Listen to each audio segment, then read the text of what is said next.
So, I am Kendall Aitken and I'm a happiness coach, health and happiness.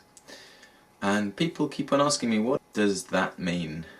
So, I'm going to go through the 10-week process, which is the main process I work with clients on. And obviously, normally I work directly with an individual, but I thought it would be kind of interesting for people and hopefully helpful for some people to see the kind of work I do. So how did I get here?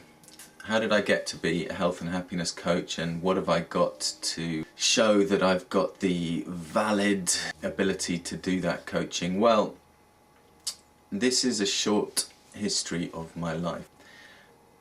All I wanted to do was travel and feel free. I'd been at schools, good schools, but really they didn't suit me. I looked around looking for work as anything, and I eventually came across a building site, and I stopped and I asked if I could work, and they said you could work as a labourer. I was super pleased to be able to find some work. This was after I'd done my A-levels and failed all my A-levels somehow, even though I worked really hard for them. So I was feeling really disappointed with the whole system of education and society, and the idea that if you worked hard you would get places. Now this is relevant because later on I realised that that philosophy certainly didn't work for me, and I don't actually believe works for most people in life.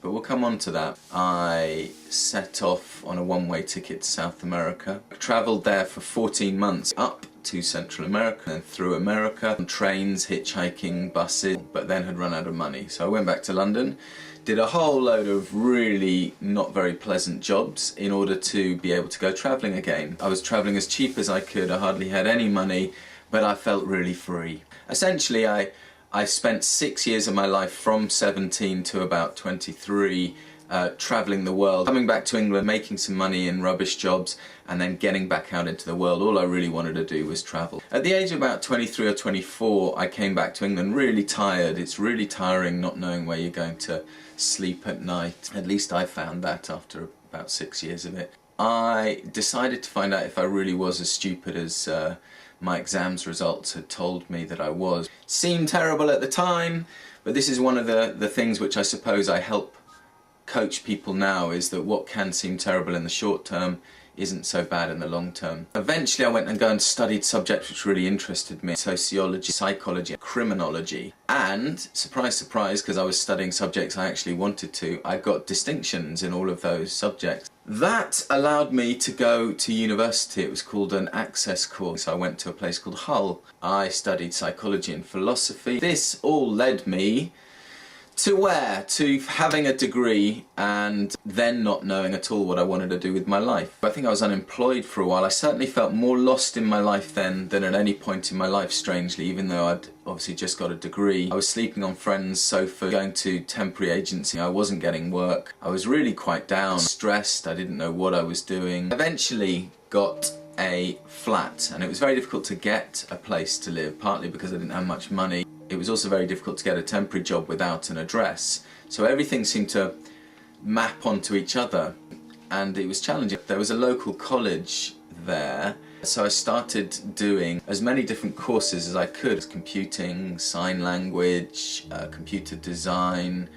I just was really interested to do as many as I could to find out what I liked. Now, one of the courses I did was Introduction to Counselling Skills, and I thought, wow, this is kind of really interesting. I'm actually really intrigued. This is like the psychology that I wanted to study when I went to university. So I then involved myself much more in that. I kind of felt like this was travelling. This was travelling, but internal travelling rather than the external travelling that I'd done so much of by that time. And there is the basis to my coaching. I then really set out to get as much experience as possible. So I worked in as many places that would take me. I started actually in a drug rehab centre, where I was the first counsellor they had in what's now called Phoenix Futures. I then really enjoyed working in the drug rehab place. I think it was because people really, those who were motivated, really wanted to change their life around, and so I applied to not just work there as a counsellor, but to switch across as one of the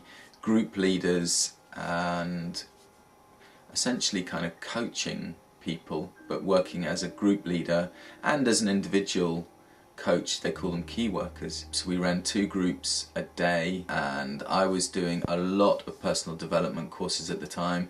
I essentially saw myself as in training. Once I did a job for about a year, I then looked to change in order to get new experience. So I was trying to get experience with lots of different ages, with lots of different challenging behaviours. Another part which I really wanted to build on in terms of my experience was working with outdoor sports as a means of therapeutic help. The only place I could see where I could do that was outside London. So I got up and left. I had a friend who was working in Outward Bound, so I went there. We were doing climbing and canoeing and so on. So after having all this experience, I felt like I'd been in training for maybe a decade. So I'm going to set out to be a coach. But essentially, when I reflected on all the work I'd done, I realised that what I saw in a lot of the therapeutic places I worked in was that you had individual therapists working on individual parts. So you had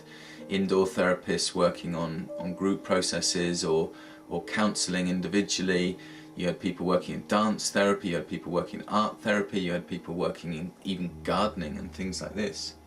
And I kind of realised what really works is, for people that I saw, was when they are working with all of the areas of life at the same time. So if they are conscious of what they're eating, as well as conscious of what exercise they're doing, as well as being conscious of relaxation techniques and being aware of how they're sleeping and whether they're regularly sleeping well, and then looking at the psychology of the way in which they are thinking. It seemed to me that a lot of people were doing psychological work without recognizing the importance of getting the body in a state which was strong enough to be able to do that work. So I looked around for a word which would sum up what it was that I was realizing was essentially the essence of what it was that all of these different places I'd worked in were trying to instill in people.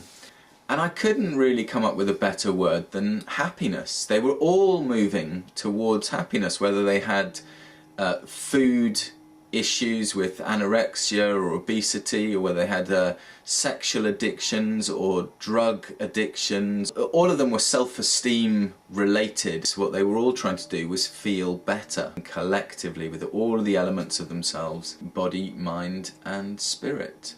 So when I run a 10-week program, I spend the first 3 weeks working on the body. I spend the first week talking about nutrition. The second week is exercise and the regularity of exercise, and the third week is relaxation and sleep. So after that I then have 5 weeks of doing the psychology. In very general terms, is about becoming conscious of the way we are creating patterns of thinking. How have you been thinking? How would you like to be thinking? And finally we end on the 10-week process with what I call spirit, which essentially would be what are you excited about? What are you passionate about? What are you looking forward to your future about? What gets you up in the morning?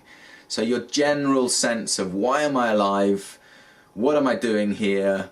And what am I motivated by? Why am I motivated to live? It's only when those 3 areas really come together, the body, mind and the spirit, the body, mind and the passion, and they're really working together, then I see people making massive changes in their life. I get really positive feedback from the people I've worked with. The first week is always free, it's a consultation.